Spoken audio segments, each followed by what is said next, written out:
Knicks family, what's poppin'? It's your boy. And we're just on the rebound. I don't know if I want to say rebound, but the Knicks won last night over the Dallas Mavericks, ladies and gentlemen, in KP's return to the Garden. So, yes, I think we should all feel pretty good about that. You know what I'm saying? I feel pretty good about it. But we don't have so much time to celebrate, so we're on to the next one. Tomorrow night, the Knicks play the Charlotte Hornets at the Garden, and we're going to see if we can go for 2 in a row. And if we can make it 2 in a row, this is crazy, ladies and gentlemen. It'll be the first time this season that the Knicks have won 2 in a row. So we are going to break down this game between the New York Knicks and the Charlotte Hornets and see if we can finally win 2 in a row and maybe start to string together some wins. All right? See if we can string together some wins. We were supposed to be in a soft stretch of our schedule. Hasn't turned out to be so. But we still got 2 games left against some very winnable teams. We play 2 very winnable teams coming up. 2 very winnable games. There you go. That's what I wanted to say. Coming up. We got the Charlotte Hornets, we got the Cleveland Cavaliers, and then the schedule gets tough. So look, this game is important, in my opinion. In my opinion, this is an important game. You know, we can't fool around. We can't play around. We got to come in with the right energy. We got to come in ready to take advantage of the crowd, the energy that's going to be in the building, because there's going to be some leftover energy in the building. We got to be ready to take advantage of that. You know what I mean? We got to be ready to take advantage of it. The Knicks versus Charlotte tomorrow night, 7:30 at Madison Square Garden. Let's start to break it down a little bit. Let's break it down a little bit. Let's get to it, ladies and gentlemen. Before we get to that, though, let me remind you, if you're going to buy tickets to this game or any other game or any other event, go to SeatGeek.com and use the code NBK, and you'll be able to purchase those tickets. Okay? So let's take a look at the starting lineups for each team, the injury reports, and then we'll move on from there. And we'll talk about matchups and all that good stuff, ladies and gentlemen. So let's go ahead and let's get with it. You see, right now, the projected starters for the Knicks, Frank Ntilikina, R.J. Barrett, Marcus Morris, Julius Randle, and Taj Gibson. And let me tell you something. These guys have been starting together for a few games now. R.J. Barrett, Marcus Morris, and Julius Randle, they've been together for a while. You know, they've started since the beginning of the season. Frank Ntilikina and Taj Gibson, they've been in and out of the lineup. But this lineup here has started together for a while, and I think they're beginning to have some continuity. Roles are beginning to be established on this team. If not by Coach Fizdale, then by the players themselves. It's happening naturally. You know, Marcus Morris is clearly the head honcho. He is clearly at the top of the pecking order, right? As far as who's going to take that shot when they need it, and just being a leader. And I think that's going to help Julius Randle fall in line a little bit and other players fall in line. Now, will he always be at the top of the food chain this season? We'll see. I don't know. If Julius Randle starts to find his footing, then it could change. But right now, I think Marcus Morris is at the top of the food chain. He's the leader of the team. He's the voice. He's the emotional guy. He's the one who's not afraid to take the blame. They miss a shot in crunch time. If he misses the last shot, he's not afraid to take it. Not afraid to miss it. Need a guy like that. And I'm going to tell you what, I'm going to talk about this a little bit later as we get some people that join us in the chat. But I think Frank Ntilikina has taken a liking to Marcus Morris, and Marcus Morris has maybe taken a liking to Frank Ntilikina. Right? Frank Ntilikina, they said Frank Ntilikina went into Coach Fizdale's office and said, I'm a dog too. That's what Coach Fizdale said. He's getting that from Marcus Morris. So, I think he's definitely having an effect on Frank Ntilikina. Maybe they have a little bit of a bond there. You would have hoped that it happened with Kevin Knox, but people are going to bond naturally with, who they click with. It's going to happen that way. And maybe he has the same effect on, maybe Marcus Morris will have the same effect on Frank Ntilikina like DeAndre Jordan had on Mitch Robinson last season. I don't know. But maybe this starting lineup has something to it. Maybe there's just enough grit to it, just enough offense to it. We'll see. We'll see how it goes forward. And if Fizdale's able to settle in on this lineup. Now, I know there were some guys like in the chat last night. I think Evergreen, he said he doesn't really care if they have a starting lineup that's set. He doesn't mind there being, a change for every single game. And, hey, that's cool too. That's, that can work too. Me, I like to see a lineup. Yeah, you can make changes and tweaks here and there when you need to, but I like to see a lineup because to me, it gives the players something to expect. And they know where they fit. They know their role. They know who they are. They know how many minutes they're going to get. And you can settle in on that and you can play your game. When you're getting jerked around all over the place, it's kind of uncomfortable.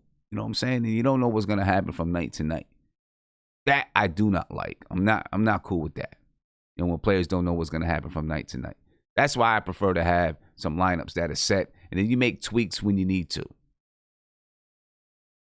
Let's take a look at some of the stats behind the games. Right now, the Knicks are 3-9. The Charlotte Hornets are 4-7. The Knicks are on a one-game win streak over the Dallas Mavericks. You seen it last night. Big game, nice game, fun game, exciting game, energetic game.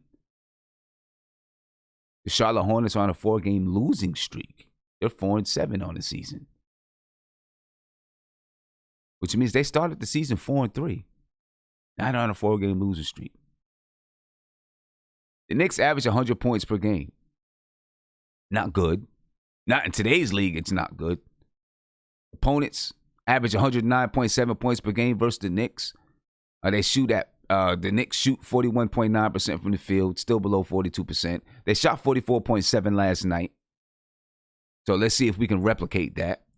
The Knicks are shooting 36.1% from three. And believe it or not, I think that's top 10 or top 11 in the league, somewhere around there. So they're not awful from shooting, a three-point range. And they could get better. Especially, there's a chance Reggie Bullock might come back soon. We're going to see how that works. Now Fizdale has more to think about because Reggie Bullock can play defense. Now, he's got to get himself in shape. But he can play defense. The Knicks grab 46.5 rebounds per game. They average 20.3 assists per game, 16.5 turnovers per game. Their offensive rating is 100.2. That's last in the league. Their defensive rating is 109.9. That's 20th in the league. The Knicks have shown throughout the season that they can play defense when they have their minds right, when they're focused, and when they're playing with the right type of energy. They can play defense. Not saying it's a top 10 or top 5 defense, but they can play defense. The Hornets, as I said, are 4-7 on a 4-game losing streak. They average 106.8 points per game. Opponents usually score 113.7 points per game against them. They shoot 45% from the field, 36.9% from three. They only grab 41.2 rebounds per game. That's a key. That's a strategy to defeat them.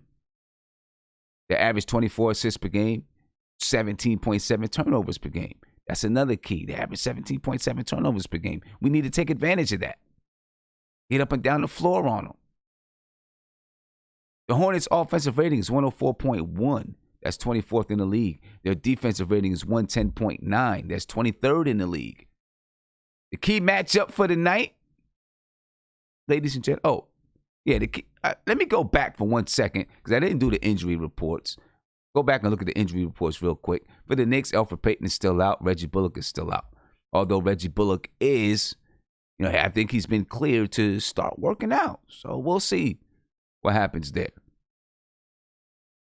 Obviously, Mitchell Robinson is back. He had 16 points last night. I think he had like 6 dunks. He was 7 for 8 from the field, and he had like 6 dunks. So glad to have Mitchell Robinson's energy back in the fold. For the Charlotte Hornets, Nicholas Batum, he's out with a finger. Dwayne Bacon, he's out with a knee. All right, so, let's go ahead and get on with the key matchup. You see the team comparison once again. I'm not going to read that off again. I'm going to skip on over to the key matchup. Terry Rozier and Frank Ntilikina, I think it's key. I think it's key because Terry Rozier, I think he got off the other night, dropped 33 points. You don't want him to start. He's an aggressive guard, and he can heat up. Definitely going to need Frank Ntilikina to stay with this guy, and he's quick. He's going to have to stay with this guy and stay in front of this guy. Now, it's not going to be easy. See, Frank Ntilikina he did a decent job on Luka Doncic those 2 games. And here's why. Even though Luka had a triple-double, he still made it tough for Luka. Because Luka's not super-duper fast. He's fast, and he's strong, and he's crafty, and he's smart. That's the reason why he can average a triple-double or close to a triple-double. Because he does all those things. But sometimes Frank Ntilikina has trouble with guys that have blazing speed. Terry Rozier has good speed. So Frank Ntilikina is going to have to stay in front of him. Stay in front of him. Make sure he does. Don't let this guy get off. Now, of course, the Knicks play a switching style of defense. Right? So there can be a number of guys that's guarding Terry Rozier throughout the game. You might see Taj Gibson, Julius Randle, Marcus Morris on Terry Rozier. You might see R.J. Barrett switched off on the Terry Rozier. You can see last night, if you paid attention last night, during the waning seconds of the game, Coach Fizdale yelling in, switch everything. So I'm telling you right now, and that was that situation. He wanted everything switched in that situation. But I'm telling you right now, if there was any question by anyone on whether or not it was it's Fizdale's strategy or the Knicks just do it, on whether or not they switch, I'm telling you now, it is Fizdale's strategy. That's what he wants to do. He wants everything switched. There's situations where it works really, really well. There's situations where it does not work well, especially when you have a quick guard. In my opinion, it does not work well because you don't want a Terry Rozier matched up against Julius Randle. You don't want a Terry Rozier matched up against Mitch Robinson. Although Mitch Robinson can do a good job on guards out there, you don't want it all the time. That's how you can pick up easy fouls. Frank Ntilikina is going to have to stay out of foul trouble guarding Terry Rozier. Although last night against Luka, he picked up fouls.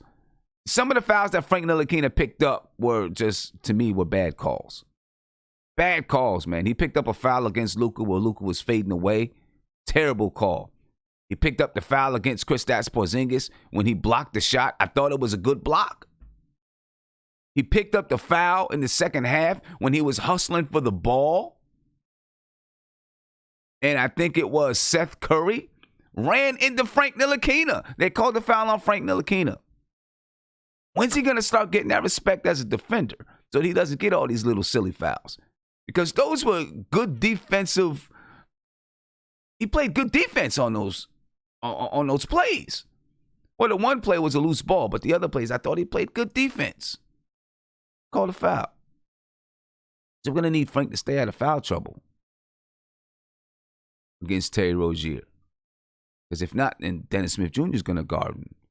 And I'm not saying Dennis Smith Jr. can't guard him, but, Dennis Smith Jr. still's got to work on his defense. Still has to improve his defense. Terry Rozier averages 16.8 points per game, 3.9 rebounds per game, 5.2 assists, and 1.1 steal. He shoots 41.9% from the field, 38.8% from three. That's a pretty good three-point shooting percentage. We don't want to let him get loose from three. Frank Ntilikina averages 5.1 points per game, 2.5 rebounds per game, 2.8 assists per game, and 1.5 steals per game.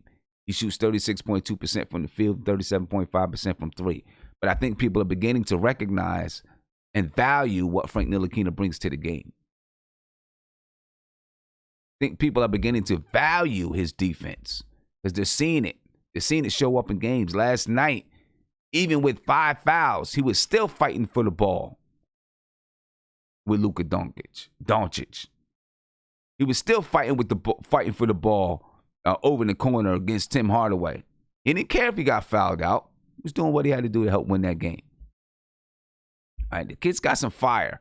And Marcus Morris is having an impact on Frank Ntilikina. I'm going to say it again. Having an impact on Frank Ntilikina in the way he's approaching the game. You know what I mean? He's a young kid and he's impressionable. And I think Marcus Morris is having a good impression, a good impact on Frank Ntilikina. Keys to the game. First things first. We'll be back at home. And there's still going to be leftover energy from last night's game. The crowd is going to come in. They're going to want to cheer their heroes. That's what my man Clyde Frazier always says. They want to cheer on their heroes. They're going to want to cheer. They're going to want to get into it. They're going to want that feeling back. But they're going to come in with some energy. We've got to feed off that energy. Feed off of it. Bring it back to the court the same way we did last night. Feed off the energy, man. Why do we want to feed off that energy? Because we do not want to have an emotional letdown. The type of game where you can have an emotional letdown. We've seen it against the Cavaliers. We came off of a win versus the same team, the Dallas Mavericks.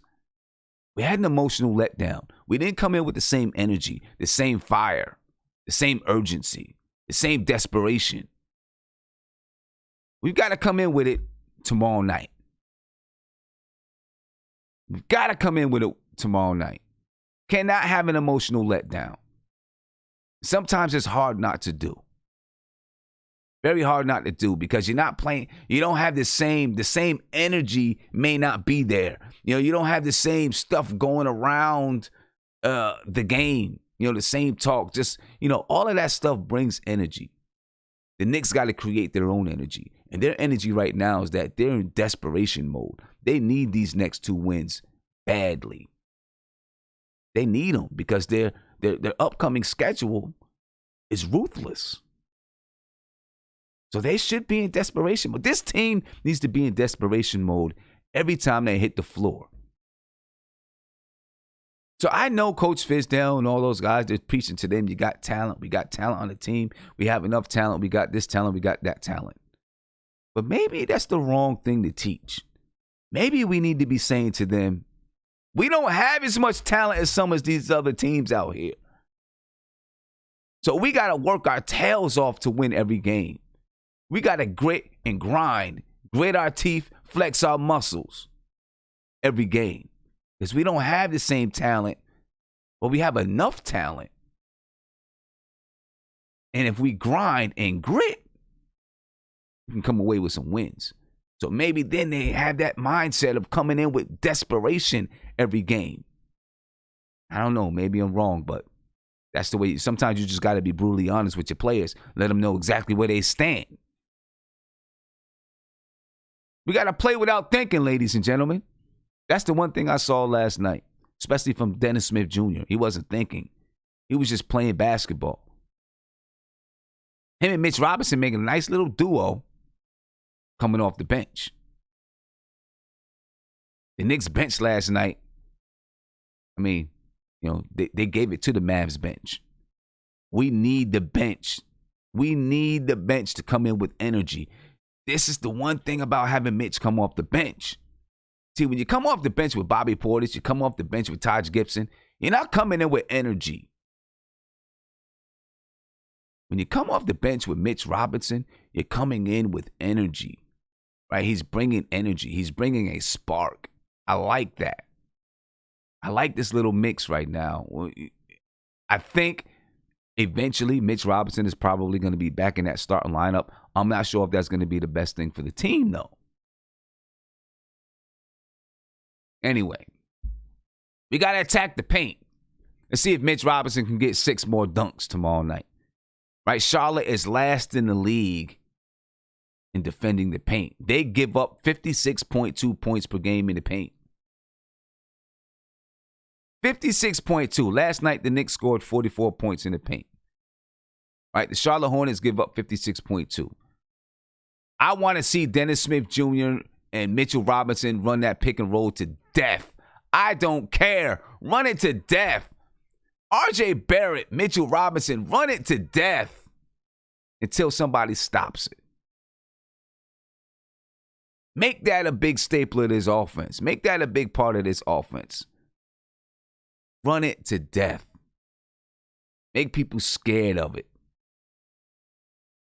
And if people start getting scared of that pick and roll, and they start to collapse in on that pick and roll, then some of these guys are going to be wide open from 3. Kevin Knox, Marcus Morris, Frank Ntilikina, who we need him to knock it down, but he's shooting it at 36%. This guy's going to be Bobby Portis, Damian Dotson. These guys will be wide open because people are afraid that Mitch is going to get an alley-oop for a dunk. We got to run that. Attack the paint. Dennis Smith Jr., when you're in the game, attack the paint. Get in there.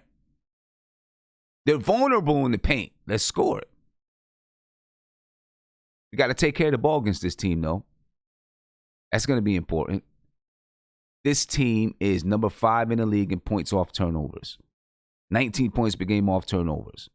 All right, so if we give them the chance, they're going to score. They're going to take advantage of it. So we got to make sure we're not turning over the ball. Got to take care of the basketball. Now, we had 15 turnovers last night. We averaged 16.5 on the season. Let's take care of the basketball. And let's turn them over because they average 17.7 turnovers per game. We can turn them over. Get some points off of turnovers ourselves. Get some fast break points ourselves. Last thing, let's dominate the glass, ladies and gentlemen. This team averages 41 rebounds per game. They're not a good rebounding team. Let's dominate the glass. We're going to miss shots, get the offensive rebound, and put it back in. They miss shots, get the defensive rebounders, get out on the break. But we got to dominate the glass. We got to take care of the ball, dominate the glass. We can win this game. We can win 2 straight for the first time this season. That's what we need to do, Knicks fans. Let's get it. Now, I don't know if anybody joined the chat. I'm about to check and see if we got some people that joined the chat. I hope so.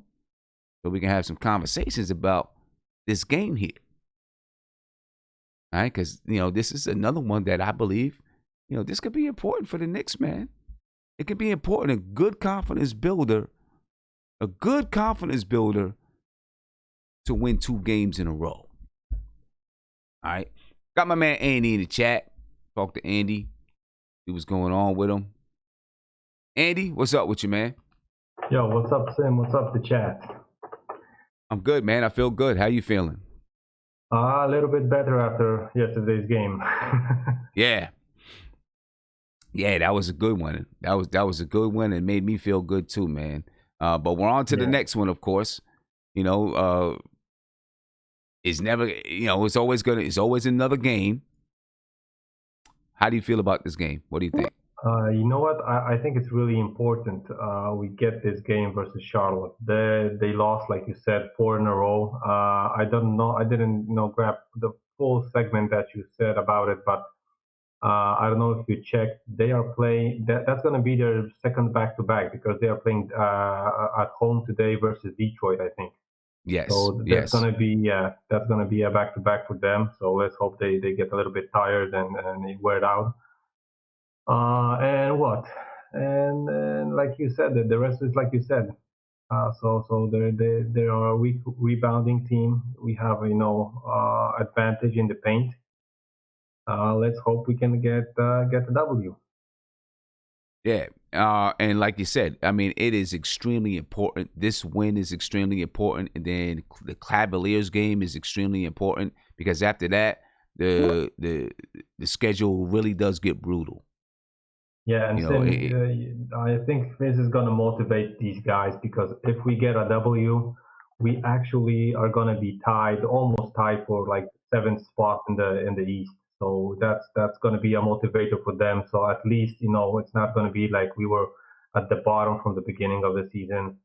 The curve is going to go like, okay, they reach like something around 8, 10 seed. It's not going to be only the 15th, 14th, 13th position on the East. okay. So I think that's a really important game. And like you said, the Cavs one, they got to get that, that revenge game on the Cavs because the Cavs destroyed us, man. I was shocked how Sexton and Garland played against our guards.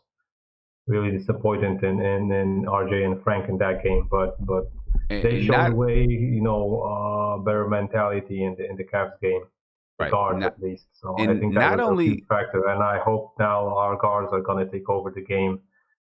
Being 2 in a row, I hope they're going to go for the 3 in a row, and we're going to be on a roll from then. yeah.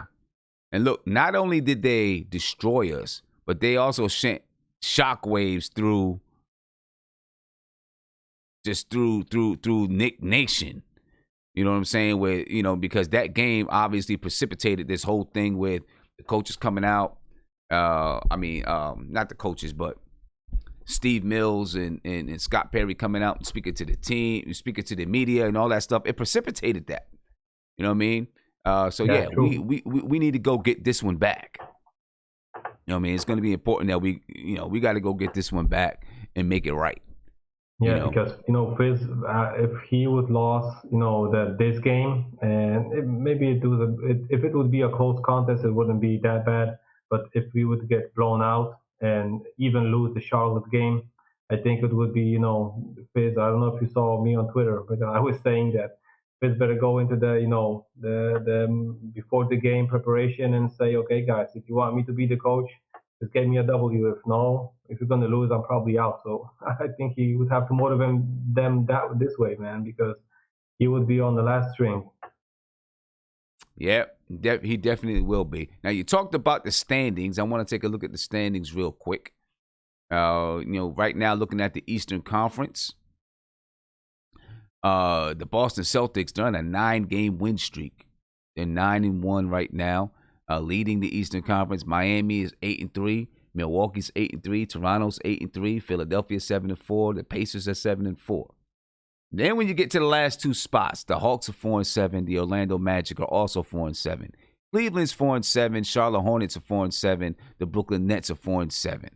Right, so all those guys are tied for the 7th and 8th spot when you're talking playoffs, right? And then you got the Bulls and you got the Pistons. Both teams are 4-8, and then we're 3-9. If we win this game, we'll be 4-9. Obviously, you start to move up. Yeah. Okay. The Knicks. That's going to be important for the win column because those teams are going to play games also. Probably going to lose, like you see for example, today we have the Charlotte game with Pistons, so only one of those teams can get a W. The other one is going to have a loss, so it's going to be, of course, not that fast of a jump, but every win in our schedule at this point is it really matters. Right. And, right now the Knicks are, and, people will laugh at it and say, do whatever, but the Knicks they're 1.5 games out. Yeah. They're 1.5 games out. You know what I'm saying? And yeah, it's an opportunity to try to move up. And then, build some confidence. You beat Cleveland, you move up again, you build some confidence. I mean, if we beat Charlotte and we beat Cleveland, then we're 5-9 on the season. Right? And, who knows with the rest of the teams, what games they win or lose. But you do that and you stay in contention, and then maybe you build some confidence. You're on a 3-game win streak. And then you go in and you play the tough teams. Maybe you got some confidence going into playing those tough teams, that's my hope. That's where I am with it right now. You know what I'm saying? Let's build this confidence while we have the chance to build the confidence. Mark, I see you in the chat. gonna come to you, see what you got to say about this game tomorrow night. All right, and here you go. Go ahead, Mark. So as I open my phone, we have R.J. Barrett with a contusion right quad cap, Taj Gibson with a soft plantar fasciitis, and Frank Ntilikina with a sore left adamio and groin. So we got some injuries to report then. But are they? What? Okay, I'm gonna go on Twitter so I can check this out. Yeah, right? Go ahead. Are they questionable for tomorrow's game or what? This is probable for tomorrow's home game against Charlotte. But Frank has these groin issues all the time, bro. I guess he got a girl. I guess he got a girl. I don't know. Probably had a good night last night. I mean, not mad at boy. I mean, a groin issue though, it really never is. It takes a long time for it to go away, man. It could be something that bothers you for a long time. I'd seen this news. Those are 3 important players right there. Oh, that's 3 starters. That's 3 starters. Oh my God! So I'm a little on the positive side about it. I think they're gonna play Saturday. So listen, we need to win Saturday's game, Sim, because I looked at the standings. Wow, we're only 1 game out of 8th spot. I think 1 or 2 games. We are 1.5 games out of the 8th spot. Yeah. So listen, man, we shouldn't lose to Charlotte, but if we come with a decent amount of intensity like we did last night, well, not last night, but at least last night of intensity last night. and make shots. Last night. We can win. We can win. We should be able to win. I mean, we should win. Forget that. We should win. Right. We should take the high that we had last night and go into Saturday because Charlotte got a game tonight. So they're going to have a back-to-back, and they come to New York. So they should be somewhat, half-assed going into Saturday's game. So we should take advantage of that. If we don't take advantage of that, man, I'm going to be really upset. I think I mean, I'm not going to say I think we will. I don't know because it's just hard to know. With this team, it's just hard. This team, man. Yeah, exactly. You know what I mean? That's the thing. It's hard to trust that these guys are gonna be able to follow up on it because they haven't shown that they can do it so far. You know what I mean? It's like one of the teams you put together, man. You're gonna see one night they look good, the next night they just look like you just want to snuff every single player on that team, like play harder. But it's gonna take time for us to gel. But that's our issue. We gotta learn how to gel together, man, because there's so much of the same parts on the team, and people going in and out of injury. I hope, honestly, if Dennis Smith could bring what he was bringing last night, getting into the paint and making plays out of the rim for Mitch and stuff like that, I think we would have a chance Saturday's game. So our point guard play got to look like how it looked yesterday, because again, when those 2 got on the floor, it changed the whole aspect of the game. Right. So, especially with Mitch on the defensive side and the energy. The energy was just nuts, bro. Was just nuts. Okay, so give me a second, Mark. So this just in, ladies and gentlemen. I don't know if it's just in, but from the Knicks PR on Twitter, medical report: R.J. Barrett contused right quadricep. Taj Gibson a sore left plantar fascia. Whatever, however you say the word. I'm not good at all these Latin words and everything. And Frank Ntilikina, a sore left abdomen and groin. He did not practice today. All are listed as probable for tomorrow's home game against Charlotte. I'm expecting all those guys to play, but hey, they're listed as probable. You know what I mean? All right, Mark, if R.J. Barrett is out, I don't think it's going to be, but if he is out, who starts in his place? Who enters the lineup? Too? I kind of like Damian Dotson activity on defense, man. Like, he's strong. He goes over the screens, and then again he shoots the ball. He shoots the ball really really well.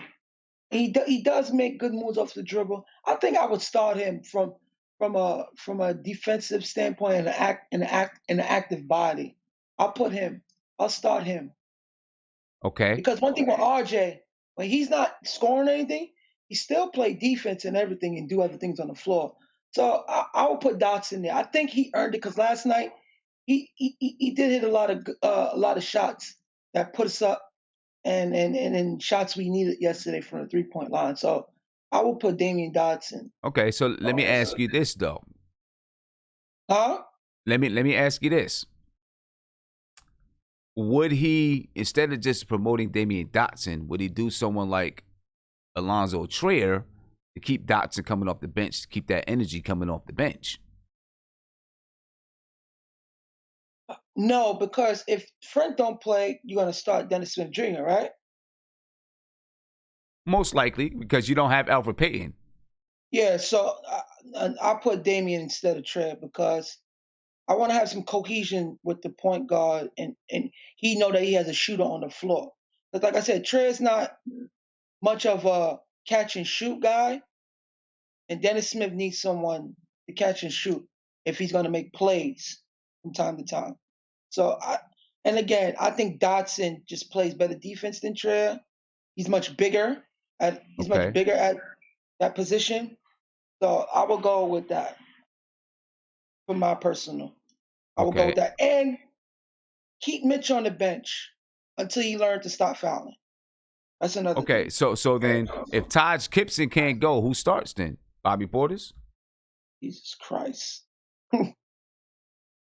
Yeah. But you know what you can do? You can make him start, but he don't have to play heavy starter minutes. You know what I'm saying? But I want Mitch to come off the bench from now on. Him, Knox need to come off the bench from now on till they get them bad habits out of their game. But they got bad habits, bro.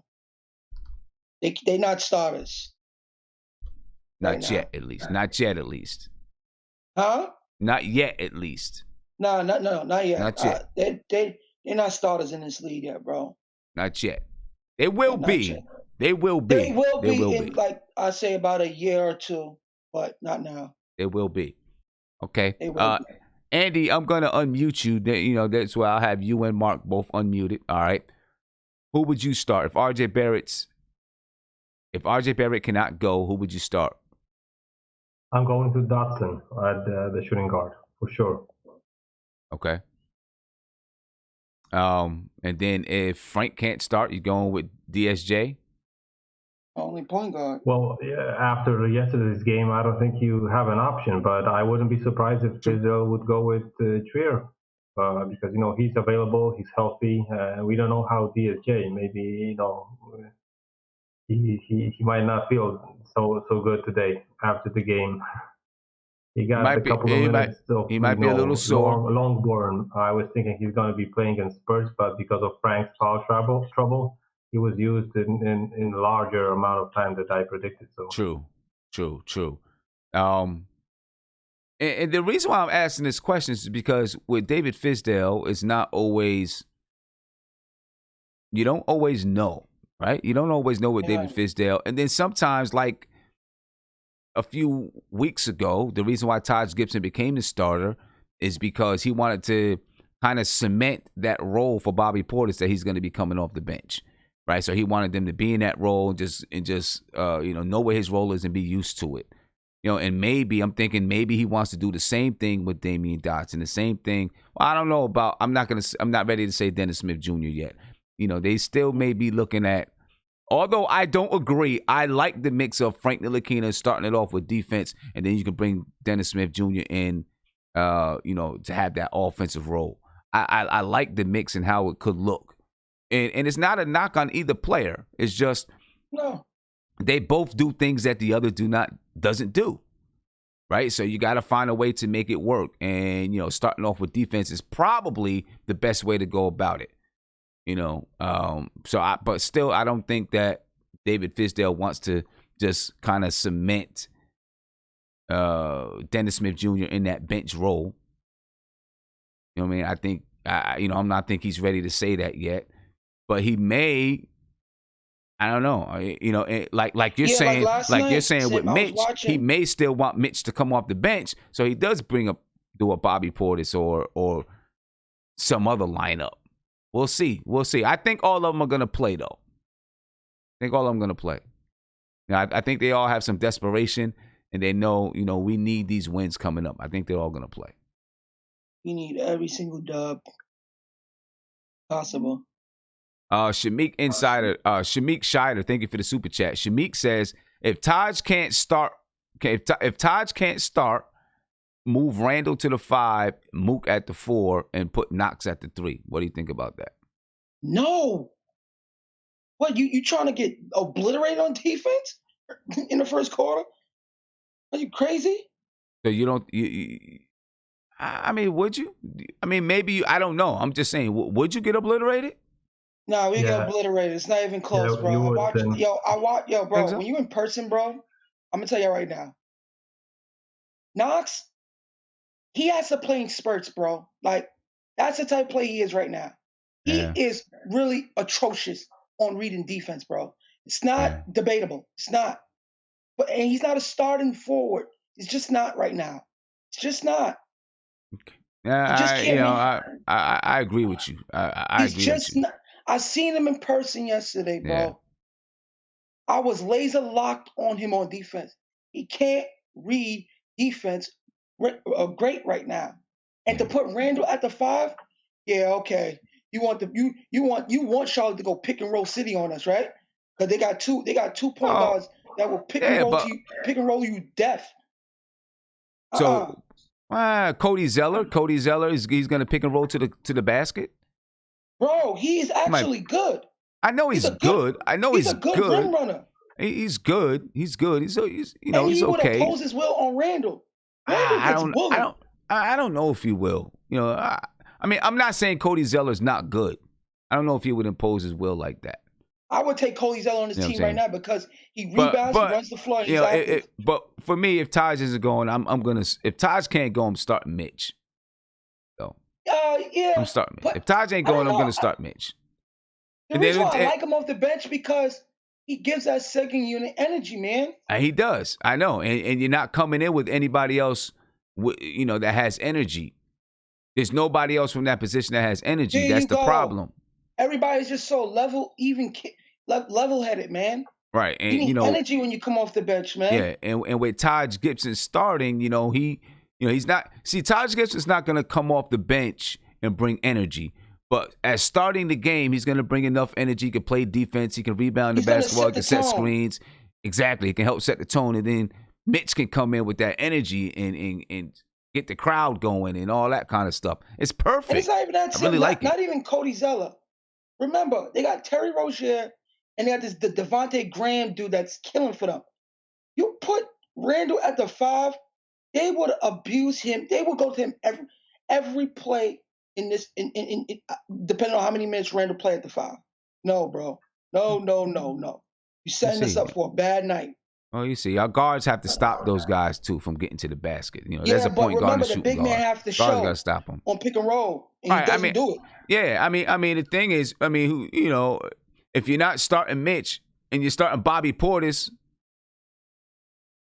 then he's gonna do the same thing. If he switches off on those guards, it's gonna be the same thing. Not as bad as Randall, bro. Because I would say you're probably right. You're probably right. Not as bad as. No, I'm saying you're probably right. Not as bad as Randall. Randall gets confused easy. Yeah, no. Randall don't even try to attempt to show face. If you have two numbers that are similar, you have an 11 and a 12. He might not know which one is which. He gets confused real easy.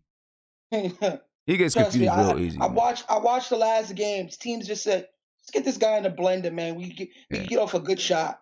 It's not just attacking them every time. It's to get good shots, and to get good ball movement for the other team. Yeah. I'm not trying to come down on Randall, but it's what I see every game. I feel you. If you're just joining us, ladies and gentlemen, about 30 minutes ago, the Knicks PR team reported that R.J. Barrett has a contused right quadricep. Taj Gibson has a sore left plantar fascia.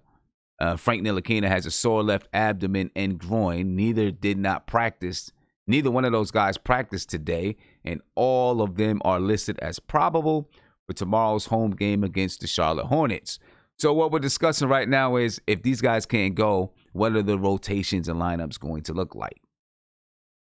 All right, again, R.J. Barrett, contused right quadricep, Taj Gibson, sore left plantar fascia, Frank Ntilikina, sore left abdomen and groin. Those guys didn't practice today. All of them are listed as probable for tomorrow's home game against Charlotte. The best thing to hope for is that they play. All right, that's the best thing to hope for. Hopefully these guys play, and we don't have to worry about, all we got to worry about is some minute management or something like that, to make sure that they're not playing too many minutes. I want to ask you guys about this, though. What do you guys think about Marcus Morris and Frank Ntilikina seem to have formed a nice little bond, as mentor and mentee, I think. It's rubbing off on Frank, too. Not that Frank wasn't already a good defender. We already knew that Frank was a good defender, right? Intensity, bro. Intensity. But you could, I could just see it. When they beat Dallas a couple games ago, right, and you see, Marcus Morris was there with Frank Ntilikina, and he was talking about how, he loves the energy that he's bringing to the game. He's like seeing him mature and grow as a player, those type of things. I could see a little bit of chemistry between the two, just as being, a mentor-mentee type of thing, And then Frank Ntilikina goes into Coach Fizdale's locker room and he's like, yeah, I'm a dog too. I don't know. What do you think, man? Do you think he's having that type of an impact on Frank Ntilikina right now? Not even that. Frank is just a guy that has impact on the team, period. Oh, and yeah. I think vets respect that.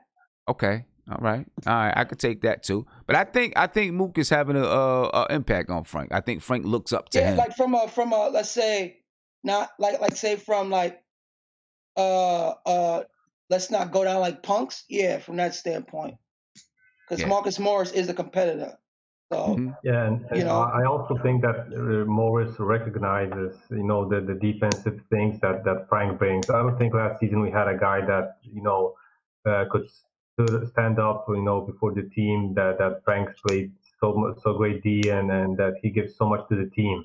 I think Morris realizes it, and he just he can stand up for Frank. Like not like there's some beef.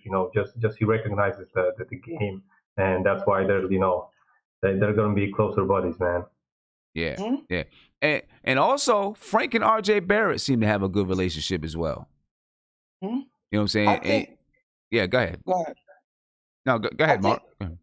I just think like Frank's nature, bro, is just he's for the team, bro. It's just for the team. He's just for the team. He does what he has to do for the team. And when you're on the floor with a player like that, you're going to recognize what he does best, not try to go after what he can't do. It's what he does best. And what he does best, you're going to have respect for it because you can rely on him when it comes to crunch time. Like, yo, let me tell you something. If that kid could just get the confidence to take control from time to time, it's so hard to remove him off the floor in crunch time. It is. Because you can throw him in so many defensive schemes because he's strong. If these reps would let him play defense, he is so disciplined. Because last night he got 3 atrocious calls. 3 atrocious calls last night. He is so good at what he does well. And when you got guys like Marcus Morris coming from Boston, knowing how to play defense, and that's what Boston defense is about, is knowing how to play defense. Marcus Morris sees that, bro. He sees that, so he's gonna respect it. Yeah. Now, one thing that you were saying about Frank Ntilikina is that he's got to learn how to take charge, and you seen it last night. If you watched, there was a play last night where Taj Gibson had the ball on the wing, and Frank was happy to just float to the corner and do whatever was going to come next. But Taj Gibson called him and said, come get the ball. Right? And then Frank came up, got the ball from Taj, and then they restarted the play. I don't remember if it turned into a a score or whatever it was. But Taj had to call him and tell him, come get it. Let's get this started. You know what I'm saying? And that's where Frank has to learn how to take control in those areas. Honestly, too, this is another thing that us Americans got to understand about people coming from overseas. It is a huge adjustment to come in somewhere, just anywhere, work, etc., neighborhoods, to assert yourself in Americanized sports. You get what I'm saying? Because they're from a different culture. So for him, it's a big, big change. European people are different. So he's young still. He's vastly young. And remember, he's been in and out games. He hasn't been healthy last year. So it's still a working process for him to get the type of aggression that Americans have. Europeans and Americans are different when it comes to aggression. Okay? So it's good that someone like Todd said, come get the ball. Because then it tells him, okay, he trusts me with the ball in crunch time play. So when another time where the game calls for him, just like on Friday, the Dallas game, that spurt he had where he took over, when he came, he was on defense and then he took that three without even thinking. That's what we want him to do. So if he constantly get into moments like that, that's going to make his confidence grow, because that's what it was in FIBA. Because what a lot of people don't understand, when he was in FIBA, he was the young star, not Rudy Gobert. He was the young star of that FIBA team, bro. He was. Right. They was relying on him to carry them, and that's what was happening. So for him to have that experience, to go from getting the torch passed on to him in FIBA basketball, to come play for the Knicks, and then having our players tell him, bro, you're the point guard, take it. Even if you fail, we're still gonna back you. That's what you gotta learn. Even if you fail, we're gonna back you, because boy, you do some things on defense where it's just like, bro, I wish you could play 48 minutes, because he's a terror on defense. Terror. Yeah, he definitely is, man. He's definitely a terror on defense. Israel, what's going on, man? What up, Sam? What's going on, brother? I'm good, man. I feel good. What are we talking about, Frank? Well, we're talking about what we're gonna do against the Charlotte Hornets, and obviously there's different things that come in and out of the conversation. But we're talking about how we're gonna get this second win in a row. Play the way he played the last. You hear me, Sim? Yeah, I can hear you. I can hear some background. Yeah, I can hear you, but this. Yeah, I can hear the road in the background. I said if Dennis Smith Jr. could have a game the way he had last night against the Mavs, and I honestly like the fact bringing off Mitchell Robinson. You were right, Sim. They should just bench, have Mitchell Robinson come off the bench. I think he still needs time to develop. I agree with you on that when you said that before. I remember when you had a chat about that. Those guys come out and give you that energy, man. Frank is doing well right now in the starting lineup, but Frank is not that guy that's gonna come out and give you, and we all know that already. Frank kind of reminds me a little bit of he's probably like a 2.0 Shumpert. So if they can come out with that energy that they did the last game, I think they should be all right. They're playing at home, no? They're playing at home. Yep, they play at home. Exactly. The bench plays a big part for us, man. Dennis Smith and Mitchell Robinson, that bench unit that can come out, give us that energy. I think we should be good, man. All right. Let me get to a couple of phone calls, guys. All right. Caller, you're on live with Nothing But Knicks. What's popping? What's going on, Simeon? This is Ryan from the Bronx, man. How you doing? I'm good, man. How are you? I'm all right. Can't complain, man. I'm calling because I want to talk about a few things. Yesterday, well, first of all, one of your questions was, can we win 2 straight? The obvious answer is yes, if we play the way we did play yesterday. But I noticed yesterday during the game, you had Kenny Smith and the announcers. They were talking about We didn't have a true identity. And right. One thing that bothered me about what they said is they talked about, all these other teams like Dallas, let's say with Luka Doncic and Porzingis.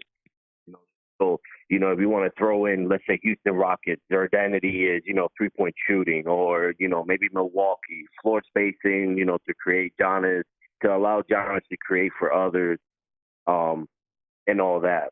And I feel like one of our strengths, although it might not be like a great strength, is the fact that we can sit there and, because they talked about how that we can sit there and play, fast or slow. And yes, while it might not be an identity that we could sit there and just do one thing, it's actually a strength. If you're able to sit there and play fast or play slow and adapt against pretty much any team that you're going up against. Now, just because you don't have a superstar or a star that's going to sit there and score consistently 25 a game is not necessarily a bad thing. While, yes, this team is it's just a patchwork if you look at it. And while we have underachieved, and what are we, 3-9, I believe, is a bunch of guys still trying to get to know each other. If you look at, the 2000, the first year LeBron joined Miami and Bosh, they were 5-4, I think, at one point, 6-4. It just takes time to gel, and people need to understand that. You know what I'm saying? Now, I mean, I get that, right? It takes time to gel, but I also think it's important that you do have an identity, though. You can say that, we're a team that can switch and play any style, but you got to have something that you fall back on when things get rough. You know what I'm saying? And because you may not be, if you're a team that is a chameleon, right, and you switch and play whatever identity the other team is, well, that means that you haven't mastered one thing. And if that other team has mastered one thing, I got you. Right, you're a jack of all trades, and if that other team has mastered one thing, and now you're trying to play their style, they're probably gonna beat you at their style because they've mastered it. You know what I'm saying? And we don't have something to just fall back on. They're imposing your will on you. I understand what you're saying. Yeah. My thing is this. Let's start with last night, right? Okay. If you look at that team, if you look at the way we played last night, that's an identity of its own. Like, we could sit there and be that gritty team that, like you mentioned last night, that boos every star. If you look at a Duke game, let's say collegiate level, when they sit there, if you watch them on TV or anyone that's actually been there at Cameron Indoor Stadium, like, every time the opposition touches the ball, there's thousands booing them at every time of the game. And we could sit there as fans, do that, and at the same time sit there and play gritty team defense. I feel like that in itself right there is a start to establishing and creating an identity of our own for this Knicks team. Okay, and I agree with you 100% right there. That's exactly what we need and what we want to do. We want to establish, and if our identity is just that, we're a rugged, gritty type of team, then we know that's who we are, and other teams know that's what they're in for when they come to play us, and we know come down the stretch of games, that's what we rely on. Like, for example, Frank Ntilikina, for everything that he's not offensively, he has an identity. Everyone knows that he can fall back on his defense. You know what I'm saying? He was amazing last night. Yeah, he was. People don't even understand, like, especially that fourth quarter, fighting for balls, like, that type of stuff elevates your team. And he was out there with 5 fouls doing this. Yep. And he was I don't want to say careless, but he had 5 fouls. He didn't care that he had 5 fouls and he might foul out. He was still like, right, I'm going to play hard defense because this is what I do. If I foul out, I foul out. But this is what's best for the team right now. You know, you got to respect and that. And if you're gonna be great at something, be great at it. Whether it's defense, scoring, pick and roll defense, or whatever it is. Yep. Gonna be great at it. Be great at it. Yeah. Hey, my man, I appreciate the call, man. Taking out some time in the middle of the day. I appreciate that. I'm gonna have a good day. Okay. All right. Thank you. Have a good one. Peace. Let me get to another call, then I'll get the super chat. Caller, you're on live with Nothing But Knicks. What's popping? Peace, Simeon. What's up, man? My name is Jahi from East New York, Brooklyn. It's my first time calling in. Peace to you, brother. Thank you for calling in. All right. I've been listening to the show for a while. Usually I have to catch your show the next day because it's late at night when you're on after the games. But this time I'm home, so I wanted to get in. And I heard you guys discussing the identity of the team.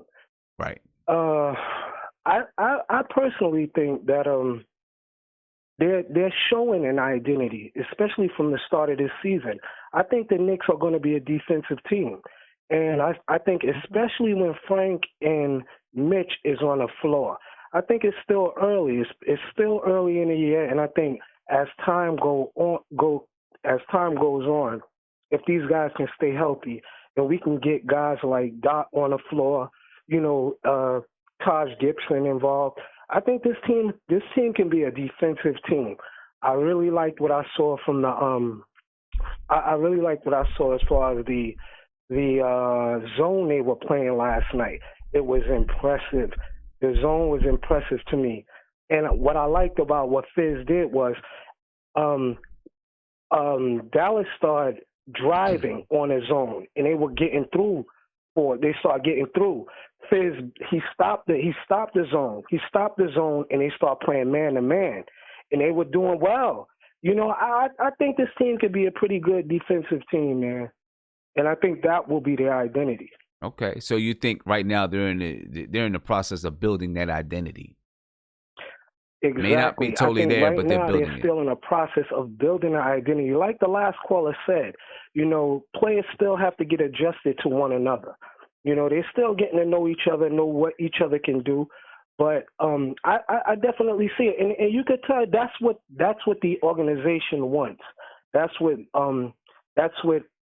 a lot of these players were brought in for. Guys like Alfred Payton, guys like Taj Gibson, guys like Marcus Morris. These guys have defensive reputations. Alfred Payton, somewhat, but he plays defense, and I definitely think that I've been watching the Knicks a long time. I've been impressed with their defense this year. And I don't know, I haven't really looked at the numbers as much, but they've impressed me at spurts in games. They haven't put it together for a full game. Last night, it looked pretty much the full game. They put it together.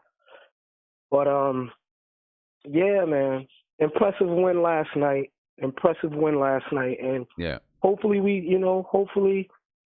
can, the next one we could pull out.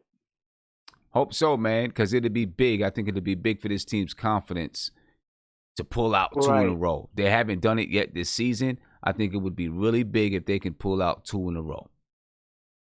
Yeah. Really big for their confidence. I want to say another thing. I'm a big Frank fan. First and foremost, I'm a big Frank fan. I support the kid.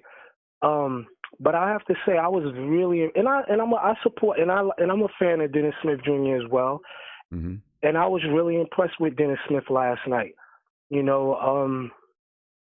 I think Dennis Smith, we just got to get this guy healthy and consistent.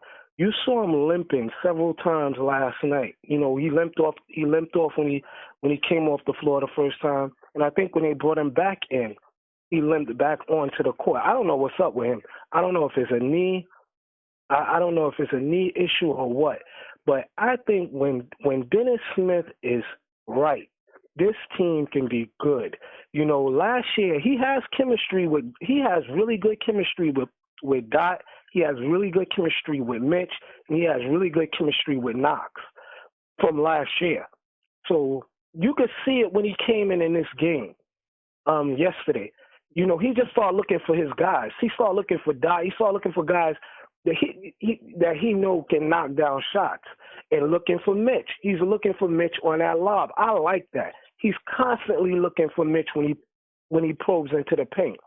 You know, so we just got to get him right.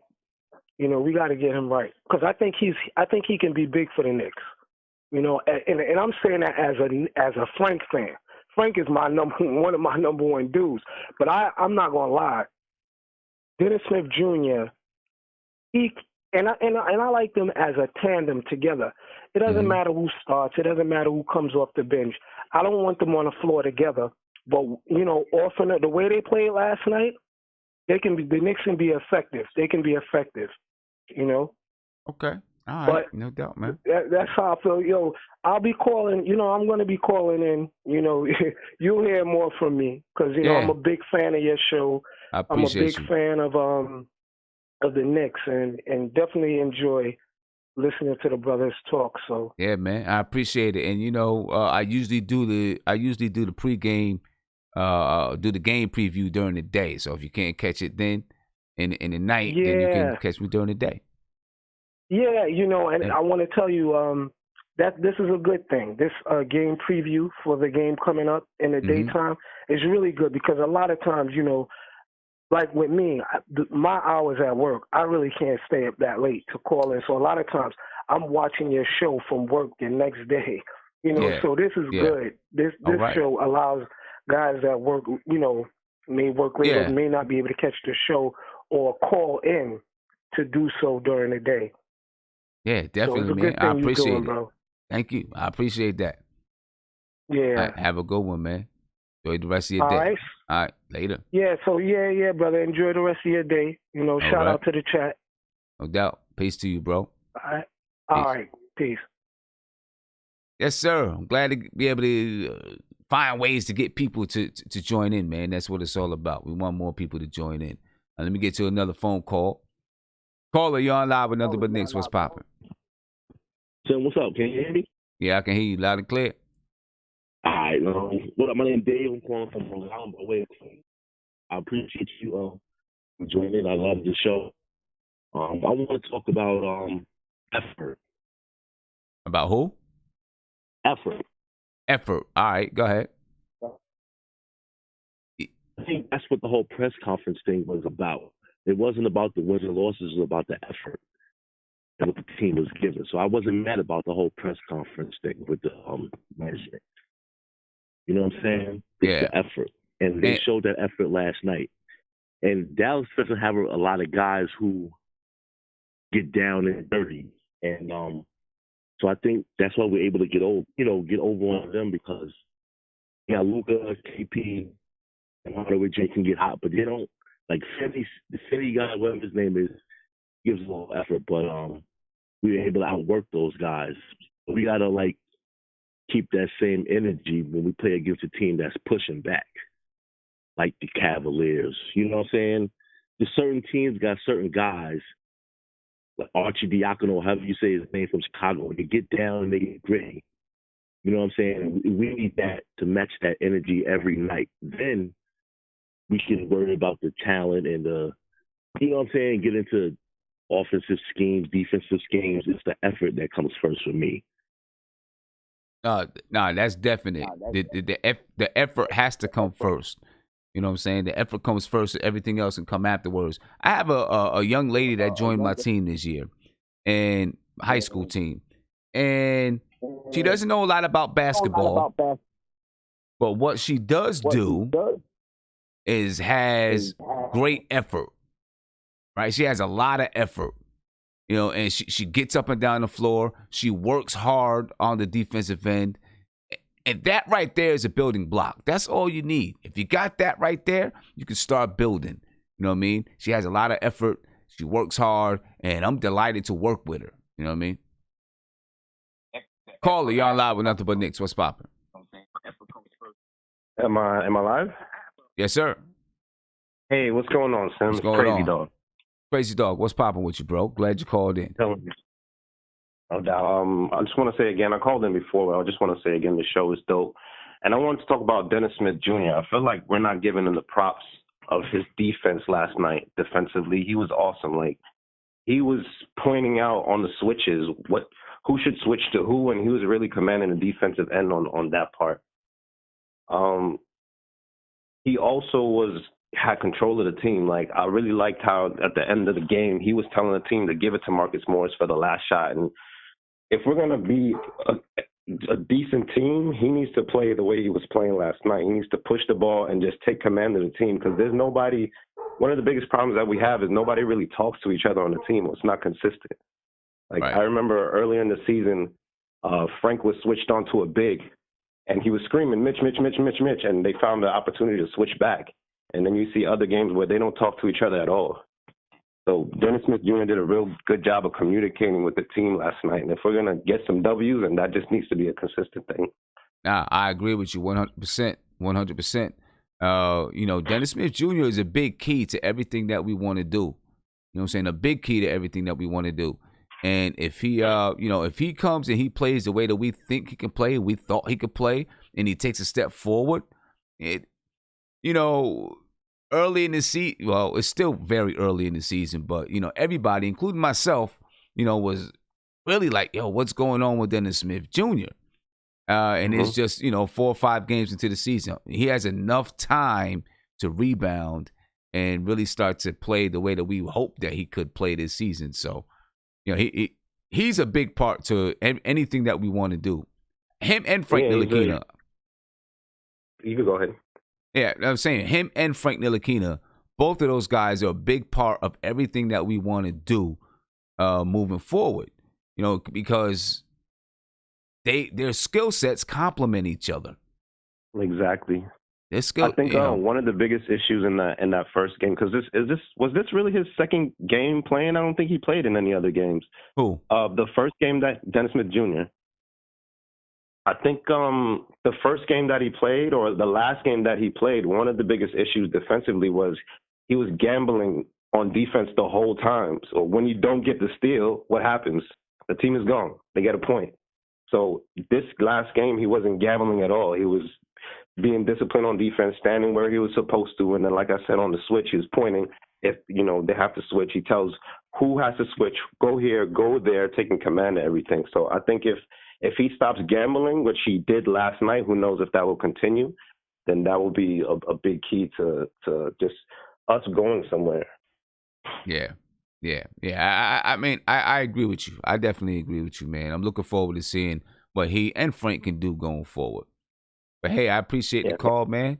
I only got about 10 minutes left, so I'm trying to get, want to try to get as many people in as possible. Awesome. Thank you for taking my call, man. Good show. No doubt, man. Have a great weekend. Later. You too. Peace. All right, ladies and gentlemen. What I want to do now is, for those who just joined me, I want to take a quick review of some of the stats behind tomorrow night's game.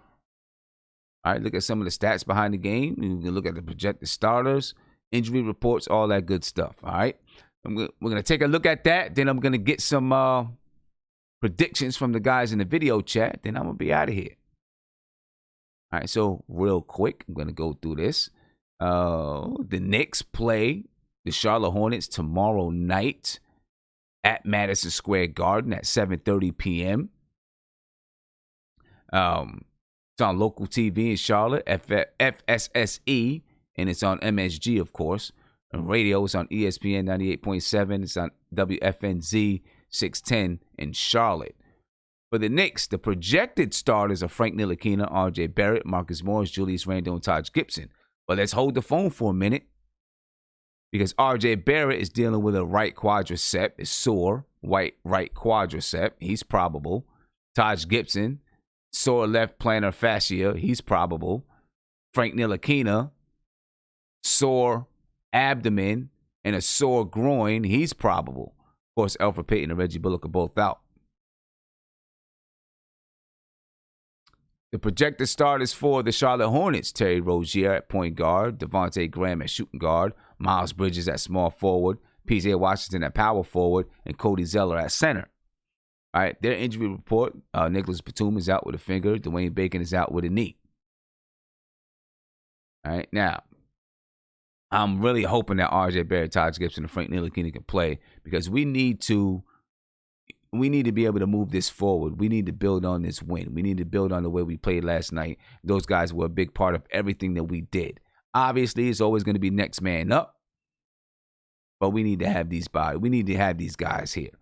All right, let's take a look at the team comparison. The Knicks are 3-9. The Hornets are 4-7. The Knicks are on a 1-game win streak. They've yet to win 2 in a row. So hopefully they can actually build a streak. The Hornets are on a 4-game losing streak. The Knicks, they score 100 points per game. Their opposition scores 109.7 points per game. The Knicks shoot it at a 41.9% clip from the field. They shoot 36.1% from 3.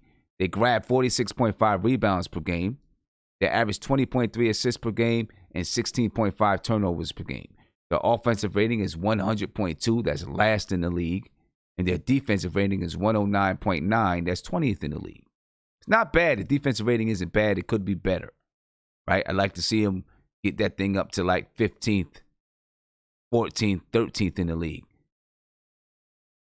Charlotte Hornets, they're 4-7 on the season. They're on a 4-game losing streak. They score 106.8 points per game. Their opposition scores 113.7 points per game. They shoot 45% from the field, 36.9% from 3. They average 41.2 rebounds a game, 24 assists, and 17.7 turnovers. Their offensive rating is 104.1. That's 24th in the league.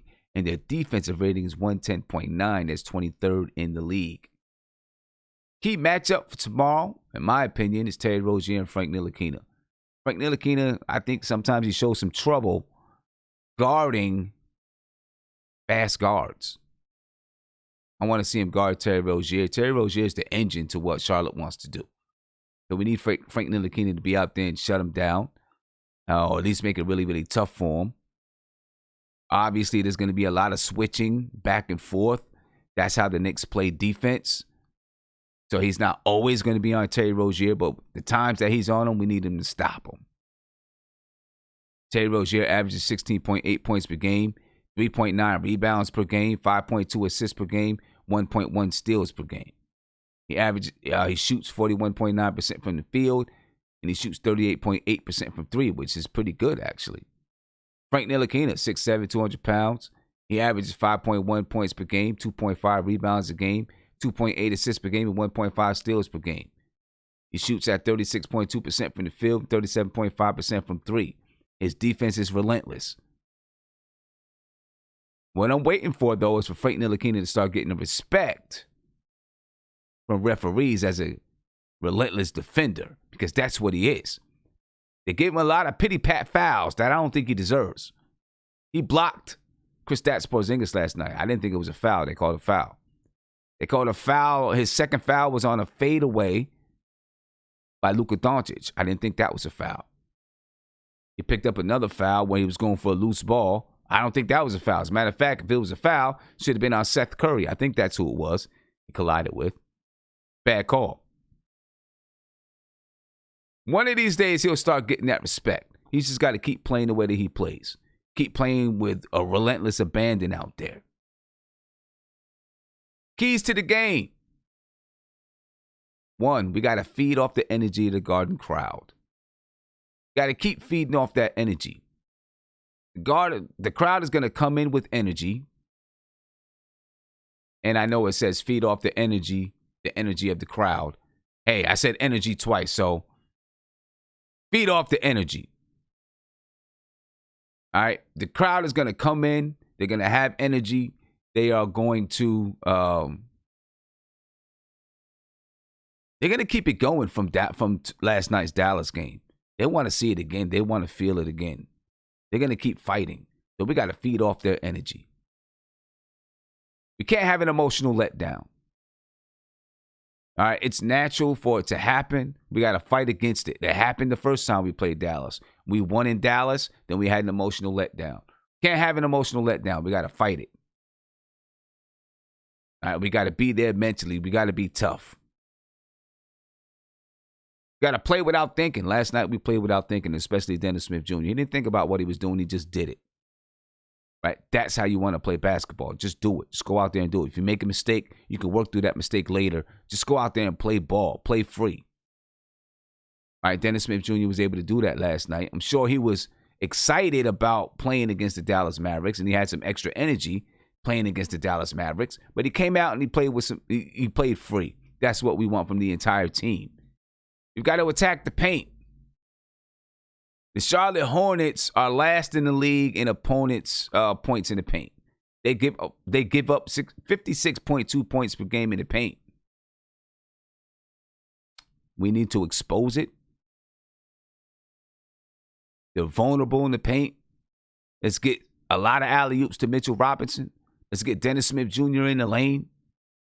Let's get some post-ups by Julius Randle. Let's take advantage of their vulnerability and attack the paint. We got to take care of the basketball, ladies and gentlemen. Charlotte is number 5 in the league in points off turnovers. We turn the ball over, they're going to capitalize. They average 19 points a game in points off turnovers. We got to take care of the basketball. We had 15 turnovers last night. Wasn't bad. Let's get that down to 12 this game or something like that.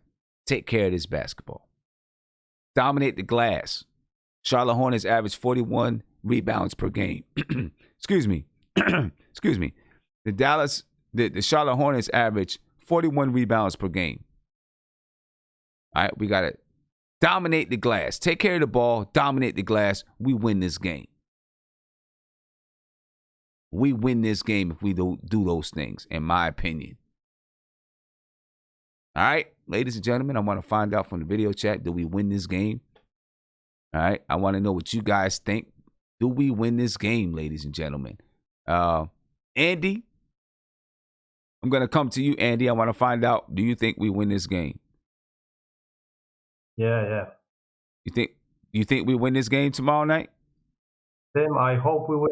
Mark Simmons Sim, like I said, I hope, and I really think we got a shot. Like I said, that it's a back-to-back. We got motivation because, the next 2 games are winnable. When you look at the schedule, of course, we're going to pull out a win, in the later games in the rough schedule. But I think we really, it's not like a must win, but I think we really have a chance. We're on a roll, and I just hope they don't lay an egg, because this is going to be really bad if they play a really good game and then lay an egg, because it's going to come a trend. Right. Exactly. And we don't want that. We don't want that at all. Mark? I think last night was the game to build on having confidence in our home. Yeah. When teams come to play us, man, we have to win. Sam, if we win those 2 games, we're 5-9. We can go somewhere with that. No, yeah, we're 5-9, right? Yep. We got 3 wins, right? Yep. We're 5-9. So again, when we have that rough schedule, we can withstand a loss, but we have to come back with a win. So it's not like if we lose these next 2 games, then it's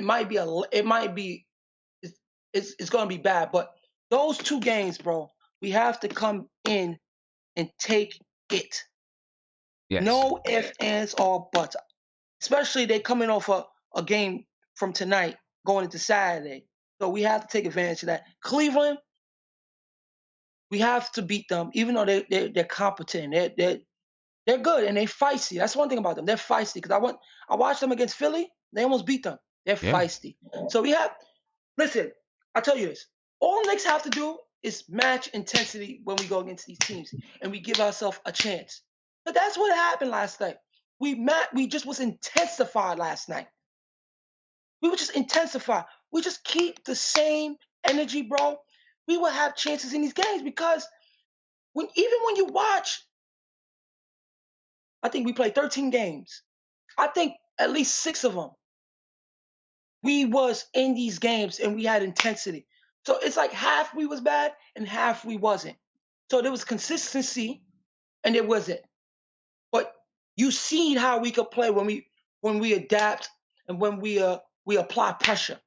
Because we applied pressure last night. And I just hope any New York fan that's going to the Garden to watch these games, just bring a level of decency, 80% of the energy we brought last night. Because not even the Warriors in the playoff crowd was better than last night. It was, Sam, I was smiling all night, bro. It was electrifying. Hey, it was like I watched the entire game. I went back and watched the entire game last night. Yo, it was like Stone Cold and Stone Cold and The Rock in a prime, where it was just electrifying. Like you could not take your eyes off the television. That's how the crowd was, bro. You watched the crowd more than you watched the game last night. My head was just all over the place. I couldn't just. It was nuts. It was nuts. Listen, we could do it. We could do it. All right. I want to give a big shout out to let me see who it is here. Big shout out to L Marshall. Thank you for the super chat. He said Randall and Portis, their defense is very bad. It's the worst. They can't be on the floor at the same time. Portis' consistency hurts. I believe it's his form, his elbow. He's got no lift off the floor. He definitely has no lift on the floor. And his consistency this year has not been good at all. And he kills me by missing so many chippies in the paint. Oh my goodness, I get so frustrated. He gets perfect position, a nice turnaround jump hook or fade away, a couple feet from the basket or whatever, and he misses it. Every single time. It kills me. But ladies and gentlemen, I think the Knicks are going to win tomorrow night. I do. I think the Knicks are going to win. I think they do understand the pressure of what's coming up in the next few weeks as far as the teams that they have to play. That's a crazy, crazy, crazy schedule coming up. And, they need these 2 wins. I think that they're going to come out and play desperate in these next 2 games so that they can try to get these wins, have a little bit of cushion going into the next 15 games, or let's just say the next 10 games after these 2, because it's a rough schedule. All right. But ladies and gentlemen, I'm out of here. I will catch you guys tomorrow night. And I will again tomorrow night. I am going to have the double screen up. I know last night, we're still working through the kinks on that double screen, folks. All right. We're working through all the kinks, to make sure that it's a good experience for you. I know last night I was talking over top of the guys that were in the video chat. It will not be like that in the next one. So we're working through the kinks. Stick with us. Right? Because pretty soon, you'll be able to have a double show that you can pay attention to. You know what I mean? Well, you'll be able to have me, and then you'll have the video chat. You'll be able to go behind the scenes and listen to the video chat and hear the discussions that they're having. Because sometimes they have some really good discussions there. All right? So just stay patient. We're working through the kinks, and it's going to be good, man. But, ladies and gentlemen, I'm going to head up out of here. All right? I've got some things. I got to get the basketball practice and those type of stuff. I'm getting out of here right now. I will catch you tomorrow night after the game. The Knicks play Charlotte tomorrow night at the Garden. We need the fans, the crowd to be energized. Any star, if you think they have a star on the team, boom them. The same thing you did to KP. Do that to these guys.